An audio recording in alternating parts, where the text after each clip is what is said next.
ಸಜ್ಜಕದ ಹೋಳಿಗೆ ಮಾಡುವ ವಿಧಾನ. ಮೊದಲಿಗೆ ಗೋಧಿ ಹಿಟ್ಟು, ಅದಕ್ಕೆ ಸ್ವಲ್ಪ ಮೈದಾ ಹಿಟ್ಟು, ಉಪ್ಪು ಹಾಕಿ ಚೆನ್ನಾಗಿ ಮಿಕ್ಸ್ ಮಾಡಿ ನೀರು ಹಾಕಿ ಒಂದು ಹದಕ್ಕೆ ಕಲಿಸ್ಬೇಕು. ನಾವು ಸಜ್ಜಕ ಎಷ್ಟು ಗಟ್ಟಿಯಾಗಿರ್ತದೋ ಅದರಂಗೆ ಗೋಧಿ ಹಿಟ್ಟು ಗಟ್ಟಿ ಇರಬೇಕು. ಒಂದು ಗಟ್ಟಿ ಒಂದು ಅಳಸಾದ್ರೆ ಚೆನ್ನಾಗಿ ಆಗಲ್ಲ, ಅದು ಒತ್ತಟಿ ಆಗ್ತದೆ ಹೂರಣ ತುಂಬುವಾಗ. ಅದಕ್ಕೆ ಒಟ್ಟು ಹದವಾಗಿ ಅದು ಸಜ್ಜಕ ಮೊದಲು ಮಾಡಿ ಇಟ್ಕೊಂಡಿರ್ತೀವಲ್ಲ, ಅದು ಹೆಂಗಿರ್ತದೆ ಅಂತ ತಿಳ್ಕೊಂಡು ಆ ಲೆಕ್ಕದಾಗ ನೀವು ಗೋಧಿ ಹಿಟ್ಟು ನಾದಬೇಕು. ನಾದಿ ಇಟ್ಟು ಸ್ವಲ್ಪ ಅದಕ್ಕೆ ಮ್ಯಾಗ ಎಣ್ಣೆ ಹಚ್ಚಿ ಮುಚ್ಚಾಕ್ಬಿಡ್ಬೇಕು. ಅವೆಲ್ಲ ಸಜ್ಜಕದ ಉಂಡೆಗಳು ಮಾಡ್ಕೊಂಡು ಇಟ್ಕೋಬೇಕು ಒಂದು ಸೈಜ್.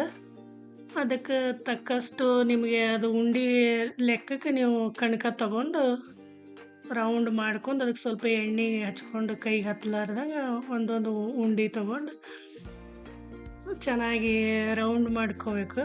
ಅದು ಹಿಟ್ಟು ತೊಗೊತಿರಲ್ಲ ಕಣಕ, ಅದರೊಳಗಿಟ್ಟು ತುಂಬಬೇಕು ನೀಟಾಗಿ. ಅದು ಸಜ್ಜಕ ಹೊರಗೆ ಬರಲಾರ್ದಂಗೆ ಸ್ಲೋ ಆಗಿ ಗಸ ಮಾಡಿದ್ರೆ ಎಲ್ಲ ಹೊರಗೆ ಬಂದು ಬಿಡ್ತದೆ. ನಿಧಾನಕ್ಕೆ ರೌಂಡ್ ಸುತ್ಕೊಂಡು ಅದು ಹಾಗೆ ಒಂದು ಬಟ್ಲಿಂದ ಪ್ರೆಶ್ ಮಾಡಬೇಕು ಚೆನ್ನಾಗಿ. ಅದು ಚೂಪಿಗೆ ಬಂದಮೇಲೆ ಅದು ಅಲ್ಲೇ ಸಮ ಎಲ್ಲ ಈಕ್ವಲಾಗಿ ತಗೊಂಡು ಅಲ್ಲೇ ಮೆತ್ಕೊಂಡು ಬಿಡ್ಬೇಕು. ಅದು ಕೈದಾಗ ಸ್ವಲ್ಪ ಒಂದು ಲೆಕ್ಕಕ್ಕೆ ತಟ್ಕೊಂಡು ಬಿಡ್ಬೇಕು, ಒಂದು ಅಂಗೈ ಅಗಲ ಆಗೋಷ್ಟು ನೀಟಾಗಿ ಕೈದಾಗ, ಅಂದರೆ ಎಲ್ಲ ಕಡೆ ಸ್ಪ್ರೆಡ್ ಆಗ್ತದೆ ಒಂದೇ ಲೆವೆಲಿಗೆ. ಸ್ವಲ್ಪ ಹಿಟ್ಟು ಹಾಕಿ ಚಪಾತಿ ಹೆಂಗೆ ಲಟ್ಟಿಸ್ತೀರಿ ಹಾಗೂ ಲಟ್ಟಿಸ್ಬೋದು, ಇಲ್ಲಾಂದ್ರೆ ಎಣ್ಣೆ ಪಾಕೆಟ್ ಮೇಲೆ, ಇಲ್ಲಾಂದ್ರೆ ಹೋಳಿಗೆ ಮಾಡೋಕೆ ಕವರ್ ಇರ್ತದೆ ಅದ್ರ ಮೇಲೆ. ನಾನಂದ್ರೆ ಚಪಾತಿ ಹೆಂಗೆ ಮಾಡ್ತೀನಿ ಹಾಗೆ ಹಿಟ್ಟು ಹಾಕಿ ಮಾಡಿ ಆಮೇಲೆ ಆ ಕಡೆ ಈ ಕಡೆ ಎಣ್ಣೆ ಹಚ್ಚಿ ಬೇಯಿಸ್ತೀನಿ ಚೆನ್ನಾಗಿ. ಮೊದಲೇನು ಎಣ್ಣೆ ಹಚ್ಚೇನು ಹೋಳಿಗೆ ಲಟ್ಟಿಸಲ್ಲ ನಾನು, ಹಾಗೂ ಮಾಡ್ತೀನಿ ಹೀಗೂ ಮಾಡ್ತೀನಿ, ಎರಡು ಥರ.